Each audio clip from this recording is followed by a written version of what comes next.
Arrow Season 5 Premiere Legacy. I actually enjoyed this episode, I think more than I expected to. I thought it had a really good balance. I think mostly because it was a good action episode, I think that's why I enjoyed it so much. But I think it actually had a good balance between action and drama. And I think that's what Arrow does best when they actually do a good balance of it because where we are in the show, it's for me personally. I've kind of been fine with the show. It's had its ups and downs, and I've thought for the most part I've been pretty much fine with the show. For pretty much everything else I see about Arrow, it's on the decline for everyone else, and they don't like this, they don't like that, and I don't know. Honestly, I don't know how much longer the show can really last. But personally, I've been fine with it, and I'm excited to see. When I knew what they were going to be doing for this season, making a brand new team, I was somewhat skeptical because, in one regard, especially with the one character actually taking over as Black Canary, that was really my only thing because I was so hopeful, like, maybe they'll do something with Flash and the Earth 2 thing, and it's like, hey, this is how we, keep Black Canary, and it's this version of Black Canary from Earth 2 where she actually has powers and stuff. But they're making a new person as Black Canary, and it's going to be the girl from last season who faked being Black Canary. She'll come into play next episode.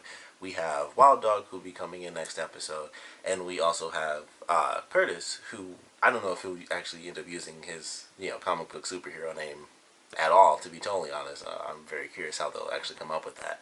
But we have our three characters that'll be coming in to make this brand new team around Oliver and Felicity, and we have our new villain who they did a scene in this episode because the actor, I can't think of his name, but the actor used to be in The Walking Dead. He used to play the character Tyrese.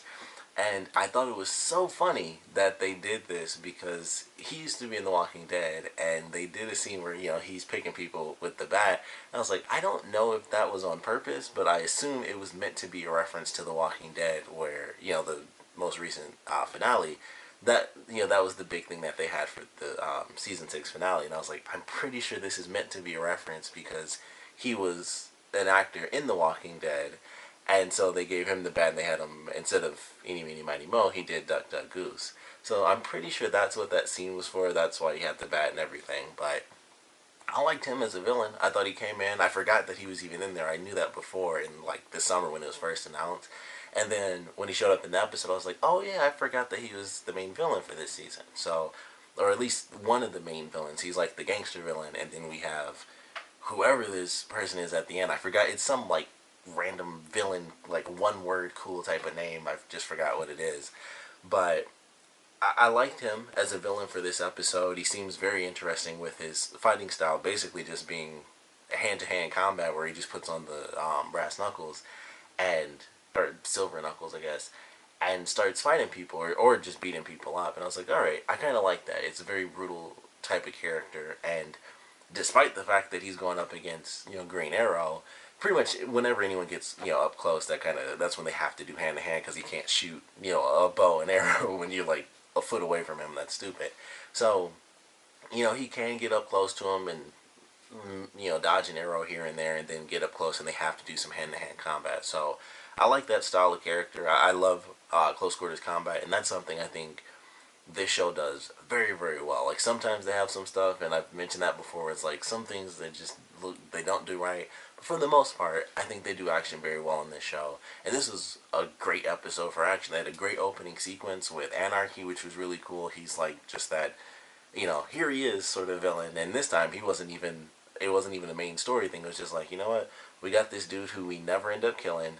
Let's just bring him back. Let's give him another scar because he has the burn marks, and then he had like a cut or something, I believe was from like the finale, and then he got stabbed through the hand. So I don't know if that'll be a thing next time he shows up. Like, oh, look what you did, and he got stabbed straight through both his hands. But as usual, he comes in, and it's just freaking sweet watching him and Arrow fight because it's like all martial arts and flips and stuff. And he didn't use the three-sided nunchucks, which I thought was interesting because that's like been his big thing all the time. And he pulled out, I believe they're called Karai, and I was like, holy crap, he's got those now, which sadly we didn't get to see him utilize too much because it was just like the first fight sequence, and it was just him and Oliver flipping and fighting and stuff, and Oliver, like, when they actually showed it and he had him on Oliver's neck, he just like flipped him, and they did that, I think they did it like 3 separate times, but there were some moments where I was like, man, Oliver just threw somebody or kicked somebody, and that was like some super strength stuff. Like when he first threw him off of him, I was like, he hit that wall so hard, it looked like he threw him with super strength. And when the character Wild Dog was like, I'm trying to disarm the bomb, and Oliver grabbed him and threw him, I was like, it looked like he had super strength. Like that was nothing. So I thought that was funny while watching. That was one of those things where I was like, not not super. It was cool that he kind of tossed him. I'm reading something super random. It just said two people from Nikita just got married, so that's cool. Um, that used to be on CW. I don't know if you guys used to watch that, but I thought that was interesting. I was like, man, he just threw the crap out of them. Like they shouldn't have flown that far. But I love the action in this episode. I actually thought it was pretty good. Like I said, the villains in this episode, especially meeting the main villain or one of two main villains through most of the episode at least. That was entertaining. We got to see the flashback, which did actually tie in a little bit with this episode. Just like the tiniest bit was mostly through the mantra thing, and that was something I thought was weird about this episode. I didn't think it was bad, and we all knew he was going to Russia and stuff, but when this started up, when they first did the flashbacks, I was like, okay, so he's in Russia, he's doing this fight and whatever. And it seemed like it skipped a ton of time, which it clearly did because in the finale he like cut his hair and stuff, and he basically looked exactly the same as he did in the current timeline. And I remember when that happened, I was like, oh, that kind of sucks because now he just looks exactly the same. But when it went to the flashback, he had the longer hair again, so he'd been there for a while, and it's like it felt like we jumped into the middle of the flashback, which I thought felt really weird because it was like the main story. I was like, okay, this feels like a natural progression. Like it's been a couple months, and it felt okay to be a couple months.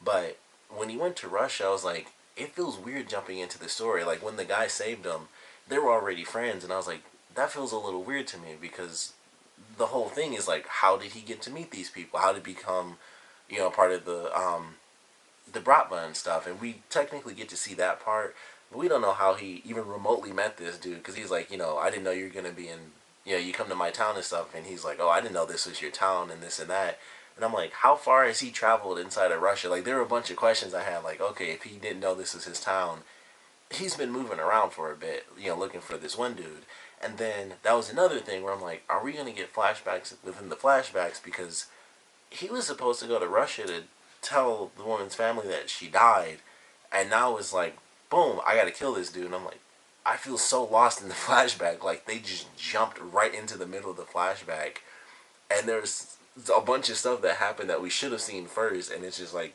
boop, like 3 months later, both present timeline and flashback timeline, and I was like, I feel really lost. Like I still enjoyed it, and I am still excited to see how he really implemented himself into the Bratva and stuff, and I assume he's gonna end up killing this dude, which is supposed to be like he's protected by basically an army. So that should still be entertaining to watch and to see. Maybe we'll get to see some Amanda Waller stuff come into play. That would be very cool since she's gone in the present timeline.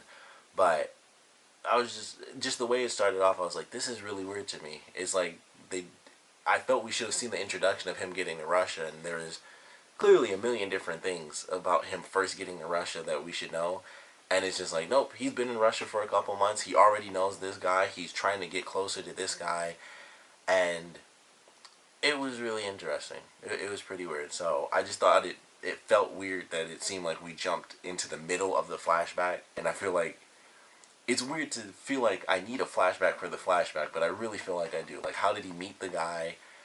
Which I'm sure they'll talk about. They might just mention it and talk about, like, when I first met you and this or whatever happened, and we won't get to see it, but it just felt weird. It was like, clearly it's been months, and he's been in Russia for quite a while now. He's speaking Russian. He understands, at least, he's speaking a little, understands a little, and it's like, all right, he's clearly been here for more than enough time.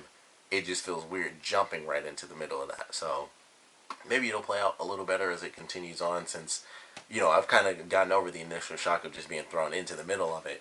Now it's just like, well, that's where he is in the flashback, so I'm sure it'll start to play out and it'll feel a little better. But for this first one, it was a little weird. I was like, we're just right in the middle of it, so that was kind of weird to me. But getting to the present timeline stuff, Oliver has what I thought was a pretty cool moment.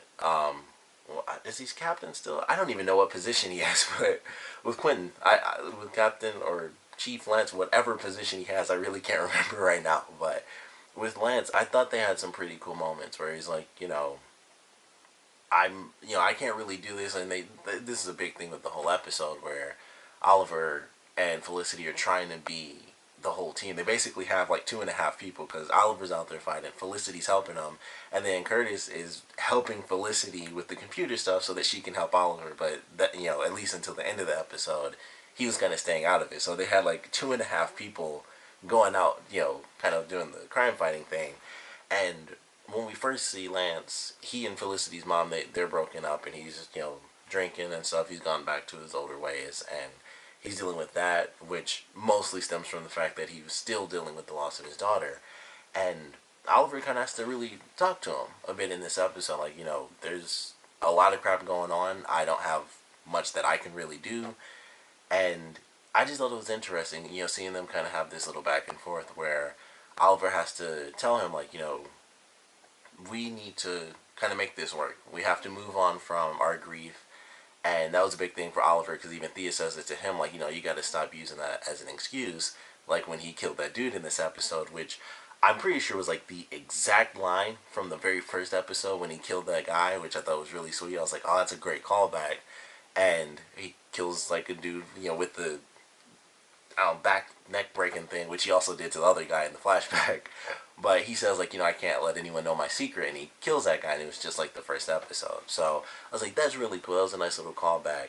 But they're both still stuck on Laurel's death, and they have to really find a way to get past that while also dealing with some of the other crap that's going on in their lives, specifically for Oliver, not being able to help the city as much as he wants to as mayor, as well as, Green Arrow, because he doesn't have the team anymore. So I like how they had their moments throughout the episode, and when they get to the ending portion, Lance is kind of like, and I thought it was cool that he was the one that said, he's like, we have to move on, and Oliver was like, yeah, and he was like, oh, that'll be a bit of a fight, and he was like, yeah, that's not, that's not what she would want. So I was like, they have to kind of work with each other to find a way to officially, get over what they've been holding on to, that last little bit of grief for the both of them. So I thought that was pretty cool, and the way they ended the episode, I personally enjoyed it. I was like, alright, Oliver has officially decided to create this team by the end of the episode, which I'm glad they didn't hold off on that, because that was kind of the big thing, and I was like, alright, if this is what we're going to get, I'm glad it was just like, he decides by the end of this first episode. I enjoyed that, to be totally honest, that it wasn't held off for a long time, and they kept losing and kept losing, and he decides to make the team with Diggle's kind of approval a little bit, which is cool. We got to see him at the very end, which I knew he was in the episode because I saw the actor's name, so I was like, okay, I know he's at least in this. And so we got to see him. We did get to see Thea dressed up as Speedy, and when she decides that she's going to go in and save Oliver and stuff. So that was pretty cool. That might actually be the last time we see her, but I highly doubt it. I'm sure something will happen, main villain type stuff, and she'll suit up with the rest of the team, I'm sure. But I liked it. I thought it was cool. He decided to actually recruit Wild Dog, and I can't remember the other girl's name. And then they had what I forgot what Felicity said. It was like something like swimming goggles dude or something like that. She has some silly name for him. So I don't know who that character is supposed to be. I only knew about the three. So I don't know if we're actually gonna get someone else or how that's gonna play out. But Curtis comes in and he got beat up in the episode, so he's like, recruit me, and that's how we get the scene of him on the salmon ladder, which I saw in the trailer. Which I know he falls off of. That might be in the next episode. But I'm excited to see it. I'm excited to see him build this team. It looked like in the trailer he like almost killed all three of them when they were trying to do the bell thing. So that should be interesting to watch him just destroy those people. I don't know what's going to happen with the Wild Dog character, because beginning of the episode, he was so pissed off he shot him in the leg, which blew my mind. I was like, holy crap. He could have like punched him or something. He shot him in the leg, and I'm sure that'll come up in the next episode. We also have this new dude who's he's a cop. We have like, the chief, or once again, the other dude. I never remember what his position was, but he was over Lance, and then I think he was under Lance at one point when Lance was captain. And like I said, I don't even remember what position Lance has. I think he's still captain. I really don't remember. But we get to see the chief, and we get to the dude, and we get to see this new character. And so I was like, okay, this is just a scene because this guy was talking to Thea in the beginning of the episode, so it's just like, just to talk about these random villain characters and show off this character who we've seen in previous seasons. Just not a lot. And it turns out we got that scene not only for the guy talking to Thea, who's kind of made, frequent appearances throughout the seasons, but it was really to introduce this new cop character who is Felicity's boyfriend, who is in the apartment and everything, which maybe I'm wrong, but I could have sworn that that was Oliver's apartment. I know they broke up and stuff, but I thought he bought that place, so when I saw her go in there, I was like, I thought he bought that, because it was Thea's place first, and she bought it or something like that with the money she got from her dad. So when that happened, I was like, I could have sworn they own that place. Like, not to put Felicity out, but that's not her place, from what I remember. Could be wrong, but she's with this dude. At this point, I personally speaking, I just don't care. It's just the very first episode. We don't know who this dude is. If it was someone I knew, that would be interesting. If it was like a former character, and it would make things like really weird between them, because it was like, oh, this is someone Oliver knew as well, and now that that person's dating Felicity, that would have been interesting. But as of now, he's just the new character who's going to be with Felicity, and he's also a cop, so I'm sure they'll talk about how vigilantes suck, and she'll be like, I don't know, this might be okay, because we've had that a bit, but we've had it from a cool character, because Lance is awesome, but this guy, I don't know him, so I don't know what they're really going to do with that we haven't seen yet, but Felicity's with someone else. That might make a lot of people happy, because I know a ton of people also don't give a crap about Oliver and Felicity being together. Might also upset a lot of people, because a lot of people just don't like Felicity, period.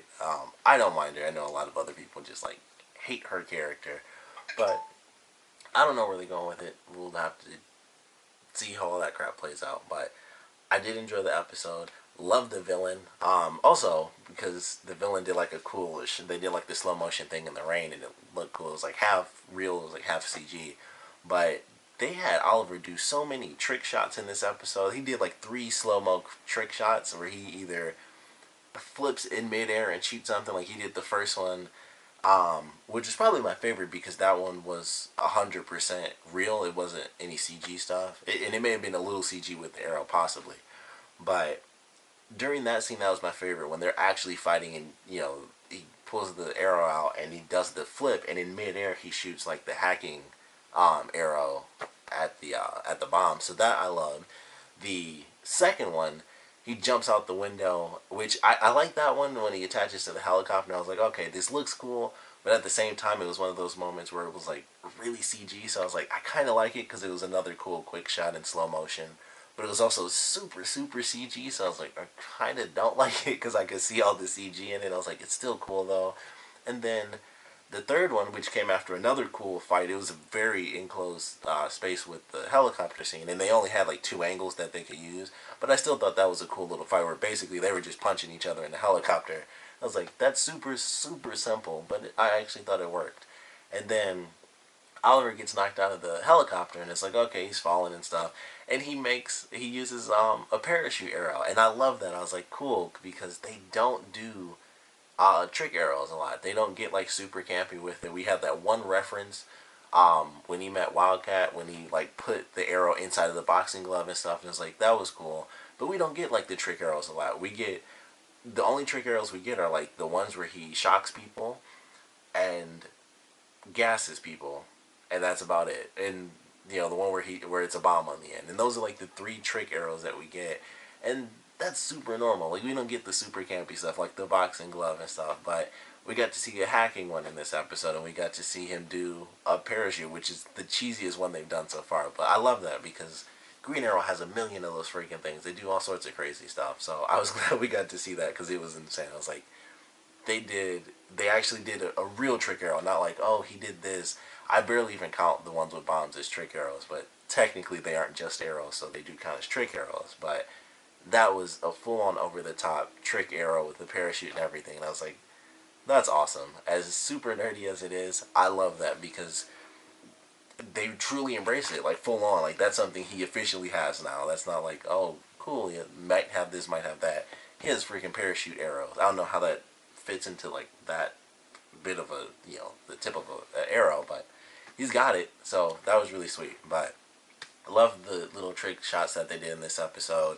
And the final villain was super cool. Like, just the way they did the shot in the rain, and like when they let go, you could kind of see the force of the bow kind of shock the person, and all the water kind of like came off of them.